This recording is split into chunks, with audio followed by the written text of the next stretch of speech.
Yeah, man. Appreciate it, man. What was it like to work with me? It was well. You better tell the truth, Cam. No, it was a great experience, man. Like I said, I share the same sentiment as everyone else, man. I don't take it for granted when somebody called me to do anything, because I know there's a lot of other saxophone players out there to play. I'm just glad to get to play, on your album. I appreciate your focus and your professionalism always.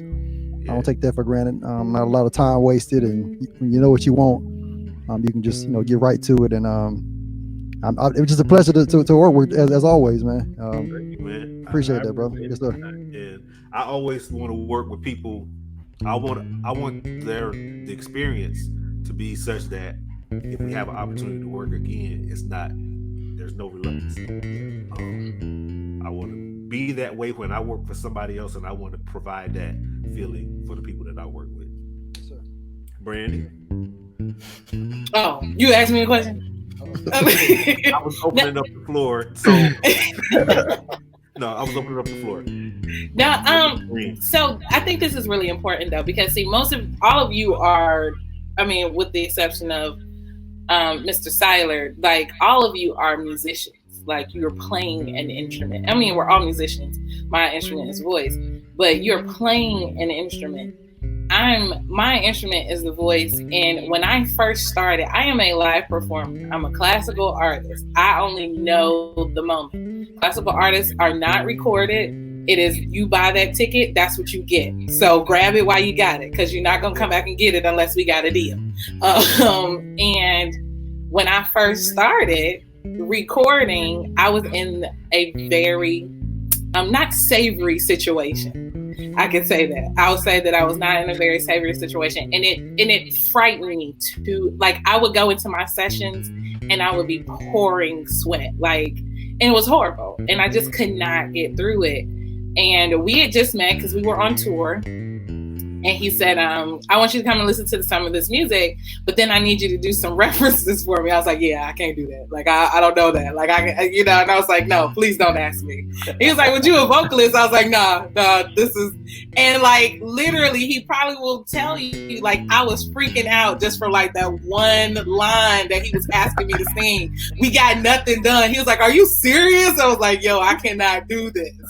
And from that moment, we kept going back in, and he was like, and we would work week after week. If we weren't working to make anything happen for somebody else, little did I know, like, he was literally teaching me how to record. So by the time it came to do my own album, and then I started working with other people, it's like, now I'm on this one take tip. I'm like, come on, let's get this good while we got it. Yeah. And like, so he has this running, because he produced my album. So he has this running joke that, it's called Brandy and the Q's, because we don't know the difference between the lead vocals or my back vocals. Because like my back vocals and my lead vocals, we like, who was singing what? So but that's all in the credit to how we started working together once we had some off time while we were touring. So that's my one thing that I can take to credit, like, about working with you, is like, you're so patient with vocalists, and you don't find that.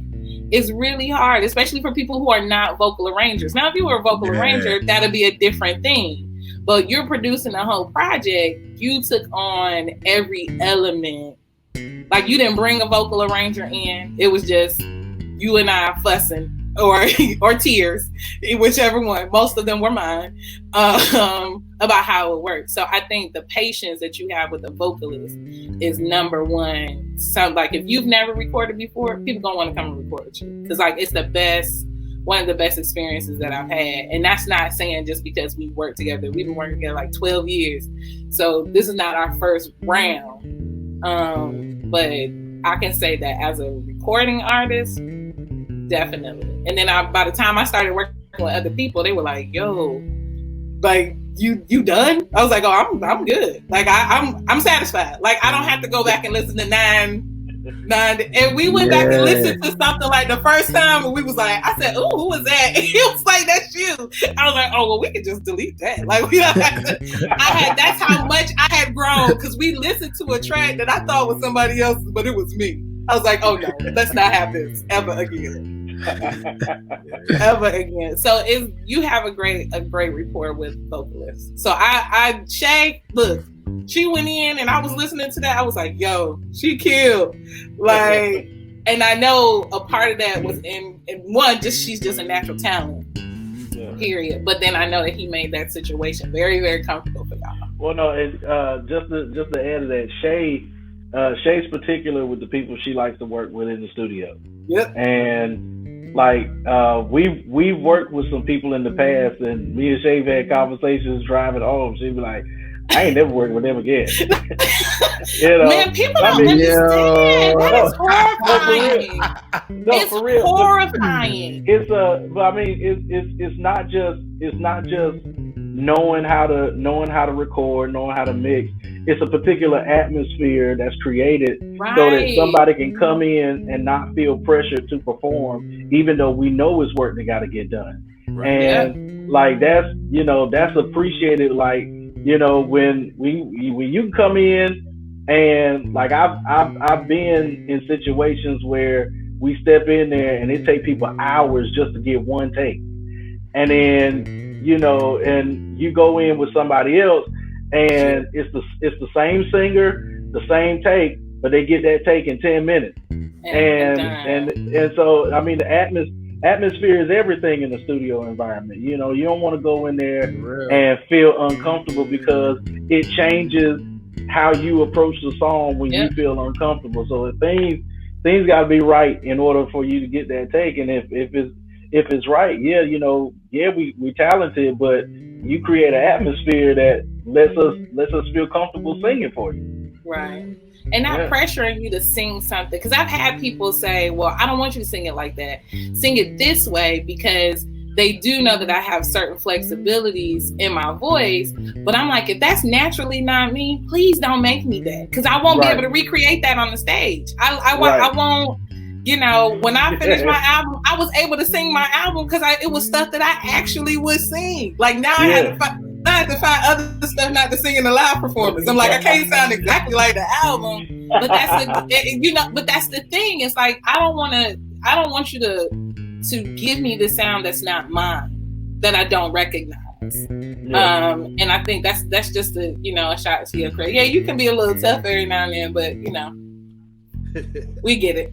They call me Joe Jackson. Not that guy.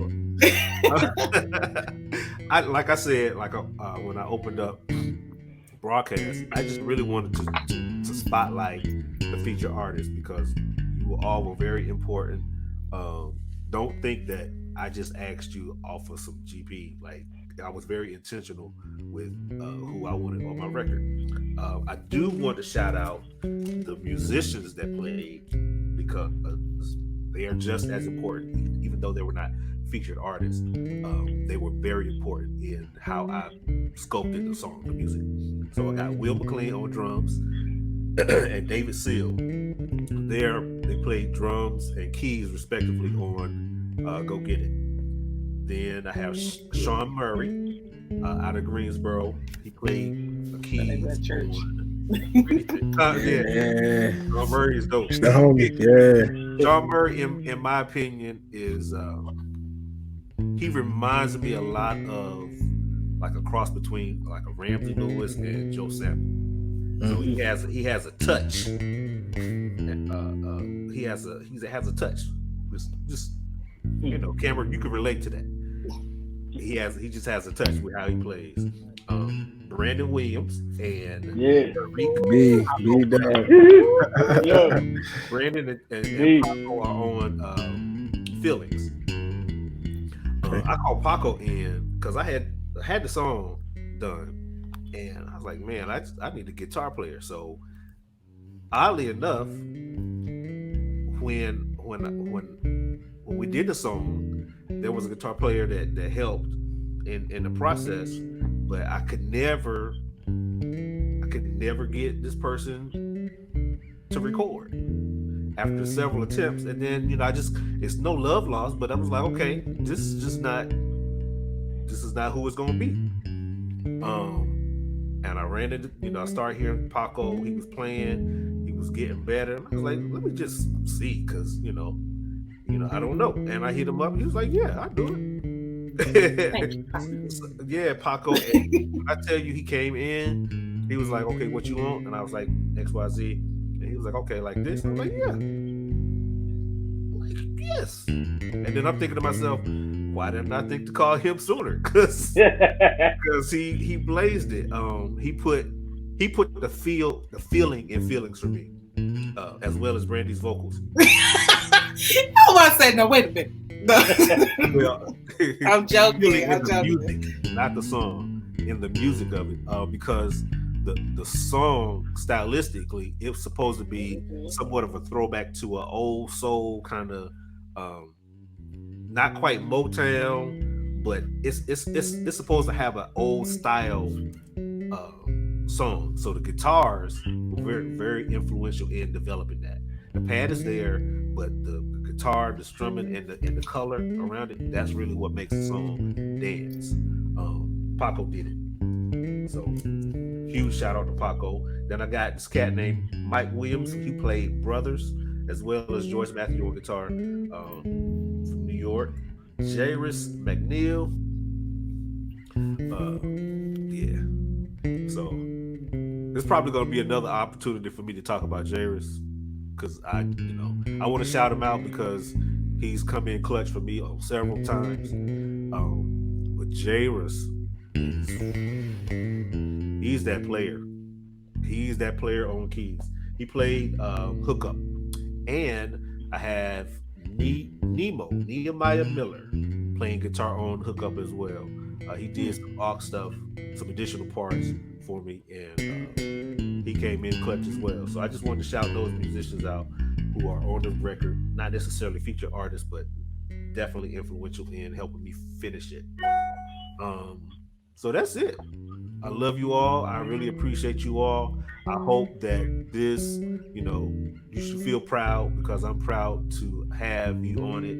I feel like you should be proud of the work that you did. You know that if you go to iTunes and you type in your own name, because you're a featured artist on the record, that will pop up. And I hope that as well as people are learning who you are and the work that you do, with every time somebody puts your name in, on a search or whatever, all your things should come up. And I just hope you develop a following and more opportunities, because I feel like, if somebody listens to Go Get It, they hear this blazing saxophone, it could lead to another thing. I don't want to lead out with that, because a lot of times people talk about it's an opportunity. Everything is an opportunity. We're not doing an opportunity, but everything is an opportunity. So I don't want to discredit it, and so I wanted to make sure that I brought some attention to you all. Appreciate that, man. I hope you're proud. So nothing else. If you're not actively putting out material, at least this is something that somebody can say, okay, yeah, I did this for whoever. That's all love. Thank you. All love. Appreciate it, bro. And congratulations. Yes, sir. Congrats, Woo! And I had a few little stats about how well it's doing. It's okay. Oh. I have some followers, which is that's funny. Yeah, stats and sales and downloads and streams and all that stuff is great. I do want to point out that was not my ultimate goal. It is definitely appreciated. Right. Yeah. Ultimately, the creativity was given to me. I don't feel like it was given to me just for me to enjoy, but it's given for others to be able to enjoy. So my charge was, if I'm going to be a creative, create, and then create it for whoever receives it. Everybody's not going to receive it.